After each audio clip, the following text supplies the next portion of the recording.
Chapter 4. The Final Light. Evelyn awoke the next morning with the distinct feeling that the storm had not ended but merely subsided, gathering strength for a final, furious onslaught. The air was thick and heavy, filled with the scent of rain and the promise of something more. As she dressed, she found herself replaying the events of the previous night.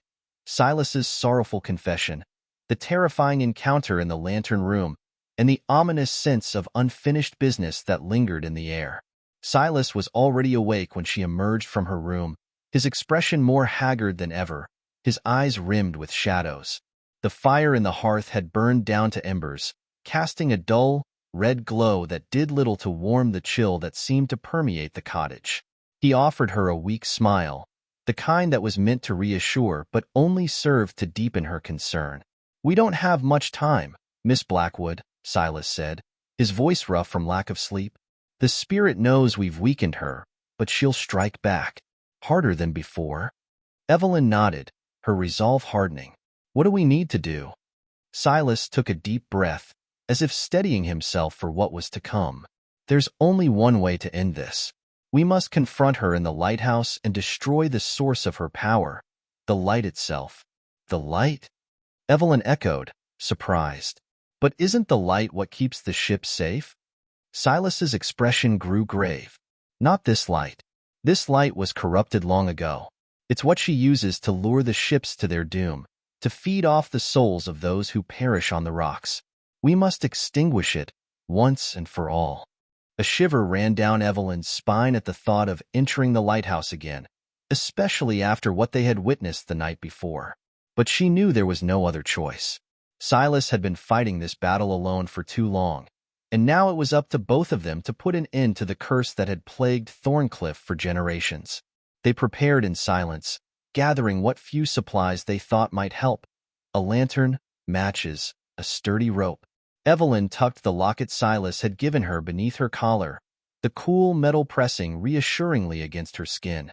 She glanced at Silas as he carefully tied the rope around his waist, his hands shaking slightly as he worked. The weight of what they were about to do hung heavy between them. When they finally stepped outside, the wind was already picking up, whipping around the cottage with an almost sentient fury. Dark clouds gathered on the horizon, the storm's approach unmistakable. Evelyn could feel the energy in the air, a crackling tension that set her nerves on edge. The walk to the lighthouse felt longer than it ever had before, each step laden with the knowledge that they might not return. The structure loomed ahead, its dark silhouette stark against the churning sky. As they approached, Evelyn thought she saw a flicker of movement in one of the upper windows, but when she looked again, it was gone. Silas paused at the base of the lighthouse, his gaze fixed on the tower that had been both his home and his prison for so many years. "This will be dangerous, Miss Blackwood," he said, his voice low and serious. "There's still time for you to turn back." Evelyn shook her head. "I'm not leaving you to face this alone, Silas. We're in this together." He studied her for a long moment, then nodded, a flicker of gratitude in his tired eyes. "Very well. Let's end this." They entered the lighthouse, the door creaking ominously on its hinges. Inside, the air was damp and cold, the walls slick with condensation from the storm. The spiral staircase wound upward, disappearing into the darkness above. Evelyn felt her heart begin to race as they ascended, each step echoing in the confined space. As they climbed higher, the atmosphere grew heavier, more oppressive. The walls seemed to close in, the darkness pressing down on them from all sides.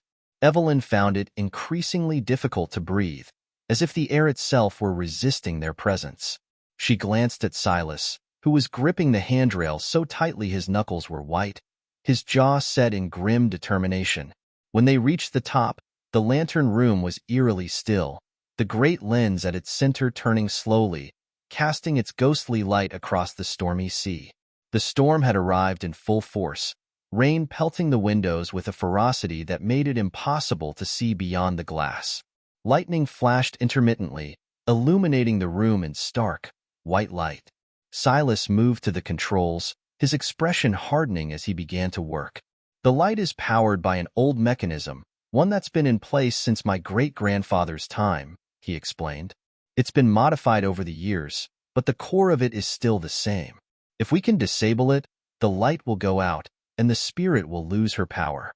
Evelyn stood by, feeling helpless as she watched Silas struggle with the ancient machinery. The storm outside grew louder, the wind howling like a living thing. She could feel the malevolent presence in the room, growing stronger with every passing moment. Suddenly, the temperature dropped, the air around them turning icy cold. Evelyn gasped as a dark, swirling mist began to materialize near the lens, coalescing into the form of the spirit they had encountered the night before. Silas's grandmother, her face twisted with rage. "You cannot destroy me," the spirit shrieked, her voice reverberating through the room. "I have existed for centuries. I am bound to this place, and so are you, Silas Hale." Silas didn't falter. "Not anymore," he said through gritted teeth, continuing to work on the mechanism. "This ends now." The spirit lunged at him, her form becoming more solid as she reached out with ghostly hands, her face a mask of fury. Evelyn acted on instinct, stepping between them and raising the locket, hoping it would have the same effect as before. A brilliant light burst forth, causing the spirit to recoil with a scream of agony. "You will not stop me," the spirit hissed, her form flickering as if it were struggling to maintain its shape. "You cannot fight what you cannot understand." "Maybe not," Evelyn said, her voice trembling but determined, "but I can protect those who are still living." The spirit lashed out, sending a gust of wind that knocked Evelyn off her feet. She hit the ground hard, the locket slipping from her grasp and skittering across the floor. As she scrambled to retrieve it, the spirit turned her attention back to Silas, who was frantically trying to complete his task. But Evelyn wasn't about to give up. She pushed herself to her feet, pain radiating through her body, and lunged for the locket. The moment her fingers closed around it, she felt a surge of energy course through her, renewing her strength. "Silas!" she cried, throwing the locket to him. He caught it, his eyes widening as he realized what she intended. Without hesitation, he pressed the locket against the central mechanism, the metal sizzling as it made contact. The effect was immediate. The spirit shrieked in pain, her form dissolving into the mist, which began to swirl wildly around the room. The light flickered, then dimmed, before finally going out, plunging the room into darkness. For a moment, there was silence, broken only by the sound of the storm outside. Then, the mist dissipated, leaving nothing behind but the faint scent of ozone and a lingering chill. Silas collapsed to his knees, breathing heavily. "It's over," he murmured, almost in disbelief. "It's finally over." Evelyn sank to the floor beside him, relief flooding through her. They had done it. The curse of Thorncliff Lighthouse had been broken. They sat there for a long time, the only light coming from the occasional flash of lightning outside. When the storm finally began to abate, they rose unsteadily to their feet, their bodies aching from the ordeal. Silas led the way back down the stairs, the oppressive atmosphere lifting with every step they took. When they emerged into the open air, the storm had passed, leaving behind a sky streaked with the first hints of dawn. The sea was calm, the waves lapping gently against the shore as if the storm had never happened.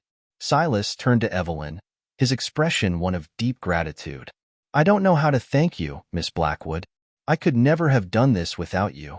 Evelyn shook her head, her heart heavy with the weight of all they had been through. "You don't need to thank me, Silas. You've been carrying this burden alone for too long. I'm just glad I could help." They knew they couldn't stay on the island. The lighthouse, once a place of duty and refuge, had become a reminder of too much pain and loss.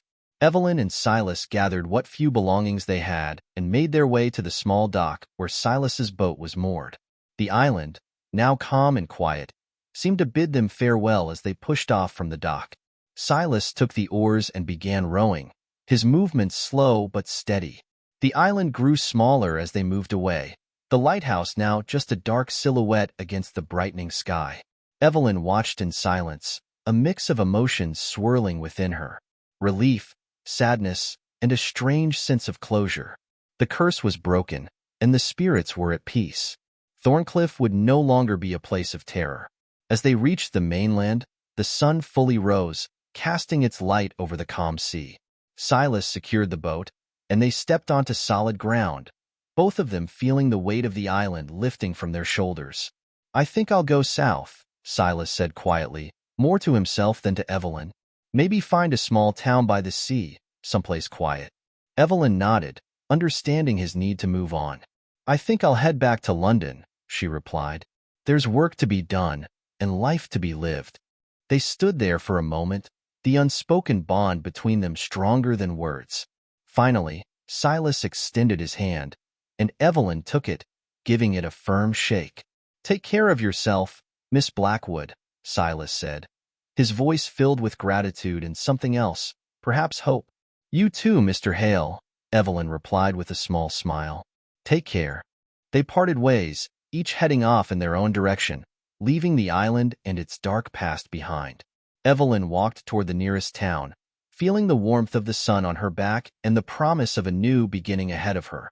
Thorncliff was no longer a place of terror. It was a place of peace, and that peace would endure long after they had gone.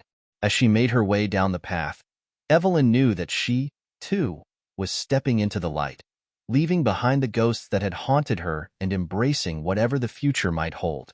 The end of one chapter was just the beginning of another, and as the sun rose higher in the sky, Evelyn felt ready to face whatever came next.